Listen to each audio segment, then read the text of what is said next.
మిత్రులారా, అన్యాయాన్ని ఎదిరిస్తే నా గొడవకు సంతృప్తి, అన్యాయం అంతరిస్తే నా గొడవకు ముక్తి ప్రాప్తి, అన్యాయాన్ని ఎదిరించిన వాడు నాకు ఆరాధ్యుడు అని ప్రకటించిన ప్రజాకవి కాళోజీ నారాయణరావు. ఆయన పుట్టినరోజును తెలంగాణ భాషా దినోత్సవంగా జరుపుకుంటున్నాం. బీఆర్ఎస్ ప్రభుత్వం కాళోజీ జయంతిని తెలంగాణ భాషా దినోత్సవంగా ప్రకటించింది. కాళోజీ కోరుకున్నది బడి పలుకుల భాష కాదు, పలుకుబడుల భాష కావాలని చెప్పి. అన్య భాషలు నేర్చి ఆంధ్రమ్ము రాదంచు, సకిలించు ఆంధ్రుడా చావవెందుకురా అన్న కాళోజీయే 2.5 జిల్లాలది దండి భాష తెలుగు, తక్కినోళ్ల యాస నొక్కిపెట్టు తీర్పు ఇక చెల్లదు అని చెప్పాడు ఆయన. 2.5 జిల్లాలదే దండి భాష ఎట్లవుతుందన్నాడు.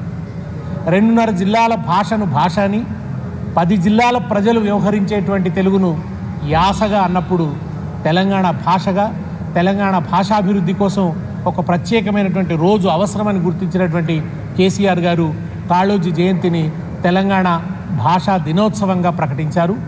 అంతేకాకుండా కాళోజీ స్ఫూర్తి సాహిత్య లోకంలో నిరంతరం వర్ధిల్లాలని చెప్పి, కాళోజీ ఆదర్శాలు ఇక్కడి మనుషుల వ్యక్తిత్వాల్లో సంలీనం కావాలని చెప్పి, తెలంగాణ విలువలు అంటే కాళోజీలో ఉన్నటువంటి కలివిడితనం కావచ్చు, కాళోజీలో ఉన్నటువంటి ఉదారవాదం కావచ్చు, కాళోజీలో ఉన్నటువంటి ధిక్కార చైతన్యం కావచ్చు, సంస్కరణ దృక్పథం కావచ్చు, కులమతాలకు అతీతంగా ఆలోచించేటువంటి ఆ వ్యక్తిత్వం కావచ్చు, ఈ ఆదర్శాలన్నీ కూడా తెలంగాణ కవులకు, సాహిత్యకారులకు ఒక నిరంతరం స్ఫూర్తిగా నిలవాలని ప్రజాకవి కాళోజీ పేరు మీద ₹1,00,000 అవార్డుని గత ప్రభుత్వం, బీఆర్ఎస్ ప్రభుత్వం నెలకొల్పింది. అంత మాత్రమే కాదు, ఆరోగ్య యూనివర్సిటీకి, హెల్త్ యూనివర్సిటీకి కాళోజీ నారాయణరావు గారి పేరును పెట్టుకోవడం జరిగింది, కాళోజీ విశ్వవిద్యాలయంగా. తర్వాత వరంగల్ నగరంలో పెద్ద ఎత్తున, బహుశా రాష్ట్రంలోనే అతిపెద్ద కళా ప్రాంగణం, అతిపెద్ద ఆడిటోరియం కాళోజీ కళా ప్రాంగణానికి గొప్ప వరంగల్లో ఉన్నటువంటి నట్టనడి సెంటర్లో స్థలాన్నిచ్చి బోర్డంత డబ్బుతో చాలా అద్భుతమైనటువంటి నిర్మాణం చేయడం జరిగింది. కాళోజీ కళా ప్రాంగణాన్ని నిర్మించడం జరిగింది. తర్వాత వచ్చిన ప్రభుత్వం ఏదో దాని మిగిలిన పనులు కొన్ని పూర్తి చేసి రిబ్బన్ కటింగ్ చేయడం జరిగింది. కానీ దాని నిర్మాణానికి దానికి స్థలాన్ని ఇచ్చి నిర్మించింది. ఆ కాన్సెప్ట్ కానీ, అది ఎట్లా ఉండాలన్నది కానీ, ఏ స్థాయిలో ఉండాలి, కాళోజీ ప్రతిష్టకు తగినట్టుగా ఉండాలని చెప్పి దాన్ని ఒక కలగని సాకారం చేసింది కేసీఆర్ గారు. విషాదం ఏంటంటే ఇవాళ ఆ ప్రాంగణం ఉపయోగంలోకి రావడం లేదు. దానికి 50,000 పైన ఎంతనో ఫీజు నిర్ణయించారు.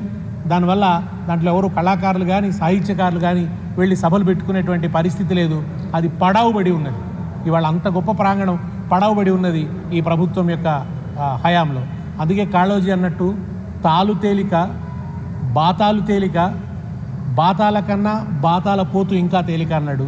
ఇవాళ ఆ బాతాల పోతే ఈ రాష్ట్రాన్ని పరిపాలిస్తున్నాడు కనుక ఆ మాటలు తాలు కన్నా తేలికగా ఉన్నాయి, ఆ ఆచరణలోకి రావటం లేదు. కాళోజీ ప్రాంగణం కళా విహీనంగా చేయబడ్డది. నేను ఈ ప్రభుత్వాన్ని డిమాండ్ చేస్తున్నాను, కాళోజీ ప్రాంగణాన్ని ప్రజలకు అందుబాటులోకి తీసుకురావాలి, అది ఉపయోగించుకునే విధంగా మారాలి. ముఖ్యంగా సాంస్కృతిక సభలకు, సాహిత్య సభలకు దాన్ని చాలా తక్కువ రేటుకు ఇవ్వాలని చెప్పి, కాళోజీ స్ఫూర్తి నిలబెట్టాలని చెప్పి నేను కోరుకుంటున్నాను. అట్లాగే సాహిత్య అకాడమీకి ఇప్పటివరకు చైర్మన్ వేయలేదు, సాహిత్య అకాడమీ కార్యక్రమాలు ఏమి పెద్దగా ఉండటం లేదు. తెలంగాణ కళా సంస్కృతుల పరిరక్షణ కోసం ఒక ప్రత్యేకమైన కార్యాచరణను ప్రకటించాలని చెప్పి కూడా నేను డిమాండ్ చేస్తున్నాను.